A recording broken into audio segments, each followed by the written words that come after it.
بسم اللہ الرحمن الرحیم۔ آتے ہیں اللہ کے رسول نے کہا کہ صبر سے بہتر چیز بندے کو عطا نہیں کی گئی۔ ہماری زندگی کے اندر اگر صبر آ جائے بہت ساری چیزیں یوں ہی ختم ہو جاتی ہے۔ اگر کسی نے آپ کے ساتھ بدتمیزی کی، کسی نے آپ کے ساتھ دھوکہ دہی کی، کسی نے آپ کے خلاف سازش کی، آپ صبر کر لے جاتے ہیں، اللہ کے پر اپنا فیصلہ چھوڑ دیتے ہیں تو آپ بچ جائیں گے۔ سازش ناکام ہو جاتی ہے، کوئی آپ کے خلاف کچھ بھی کرے وہ ناکام ہوتا ہے۔ مشرکین مکہ نے بھی بہت سازشیں کی، بلکہ ہجرت کے موقع پر تو ایسا پلان تیار کیا گیا کہ اس کے جیسا پلان ہو ہی نہیں سکتا تھا کہ ابو جہل نے یہ پلان تیار کیا کہ ہر قبیلے کے نوجوان آدمی کو لا کر کھڑا کر دیا جائے۔ 19 لوگوں نے نبی کے گھر کے دروازے کے پر آ کر پہرے داری کی، جیسے ہی باہر نکلیں گے 19 کے 19 آدمی بیک وقت نبی کریم صلی اللہ علیہ وسلم پر حملہ کریں گے۔ اور اس طریقے سے جب تمام قبیلے کے لوگ نبی کریم صلی اللہ علیہ وسلم کی قتل کی سازش میں شامل ہوں گے تو آپ صلی اللہ علیہ وسلم کا قبیلہ بنو ہاشم اکیلے اتنے سارے قبیلوں کا مقابلہ نہیں کر پائے گا، اور نتیجہ یہ ہوگا دیت لینے کے لیے تیار ہو جائیں گے، 100 اونٹ دے دیں گے، معاملہ ختم، یعنی ہمارا کام بھی ہو جائے گا اور کسی کو مارا بھی نہیں جائے گا۔ لیکن اللہ نے ان کی سازشوں کو کیسے ناکام کیا؟ صرف نگاہوں کے پر پردہ ڈال دیا۔ اللہ کے رسول ان کے درمیان سے نکلے، سب وہاں پر بیٹھے ہوئے ابو جہل کی قیادت میں، سب کے سروں کے پر ایک مٹھی مٹی اٹھائی، ڈالا، باہر نکل گئے۔ اللہ نے صرف نگاہوں کے پر پردہ ڈالا، ساری سازشیں ناکام ہو گئی۔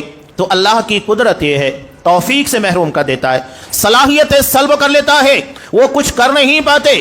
زندگی بہت سارے واقعات نبی کریم صلی اللہ علیہ وسلم کی زندگی کے، اصحاب کرام کی زندگی کے اندر ہے، لیکن وہ یقین، وہ توکل ہونا چاہیے، صبر کا وہ جذبہ ہونا چاہیے۔ اور صبر کا مطلب یہ نہیں ہوتا ہے کہ آپ تدبیر اختیار نہ کریں، آپ اپنے حصے کی تدبیر کوشش کرتے رہیں اور صبر کرتے رہیں، یقین اور توکل کرتے رہیں۔ ایسے بہت ساری چیزیں آ کر یہاں پر ان حالات کے اندر جمع ہو جاتی ہے، اور اس کے بعد دیکھیے اکیلا اللہ اپنے بندے کے لیے کافی ہو جاتا ہے، زندگی کے مشکل سے مشکل حالات سے باہر نکالتا ہے، دشمنوں کی سازشوں کو ناکام کرتا ہے۔ کوئی کتنا بھی پلان تیار کرے، سب سے بہترین پلانر اللہ ہے، واللہ خیر الماکرین، سب سے بیسٹ پلان بنانے والا۔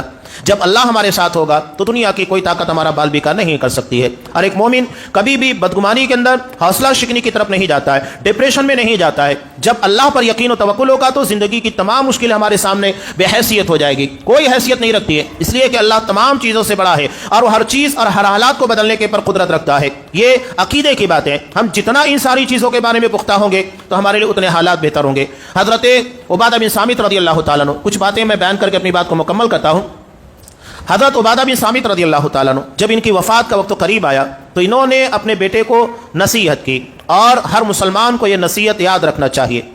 انہوں نے 2 ہی جملہ کہا تھا، کہا بیٹے اس بات کو ہمیشہ یاد رکھنا، ان ما اصابک لم یکن لیخطئک، جو چیز تمہاری زندگی کے اندر آ گئی، تمہیں مل گئی، وہ چھوٹنے والی نہیں تھی، اللہ نے تقدیر کے اندر لکھا تھا مل کر رہنے والی ہے۔ اور وان ما اخطأک لم یکن لیصیبک، اور جو چیز تمہیں نہیں ملی، تمہاری زندگی کے اندر نہیں آ سکی، سمجھ لو وہ تمہیں ملنے والی نہیں تھی، تمہاری تقدیر کا حصہ نہیں تھی، بات ختم ہو جاتی ہے۔ ہم کاروبار کے اندر بہت کوشش کرتے ہیں کہ ہمارا کاروبار ہو، ہمارا کاروبار کے اندر اتنے لاکھ روپے، اتنے کروڑ روپے کما لے، نہیں ہو پاتا ہے، اور نہیں ہے، بات ختم۔ انسان کو اس کے بارے میں فکر مند ہونا ہی نہیں ہے، اس لیے کہ ہماری تقدیر کا حصہ نہیں، ہم نے کوشش کی، ہماری کوشش کا حصہ تھا، لیکن نتیجہ اللہ کے اختیار میں ہوتا ہے۔ تو جب نہیں آیا اس کے اوپر یقین کرنا ہے کہ اللہ نے زندگی کا جو بھی فیصلہ کیا بہتر کیا، بات ختم ہو جاتی ہے۔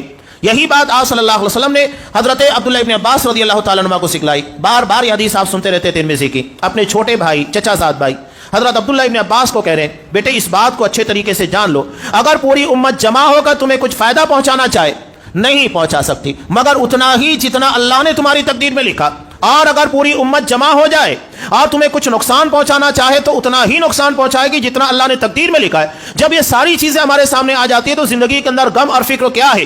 جب پوری امت جمع ہو کر نفع نقصان کی مالک نہیں بن سکتی تو ہمارے چند دشمن یا آج جو مسلمانوں کے خلاف سازش تیار کرنے والے کیا کر لیں گے؟ ہمارا اس کے آگے نہیں جا سکتے جتنا اللہ نے تقدیر کے اندر لکھا ہے۔ تقدیر کے آگے جانے کے اندر کسی کے اندر ہمت ہے نہ صلاحیت ہے، کچھ نہیں ہے۔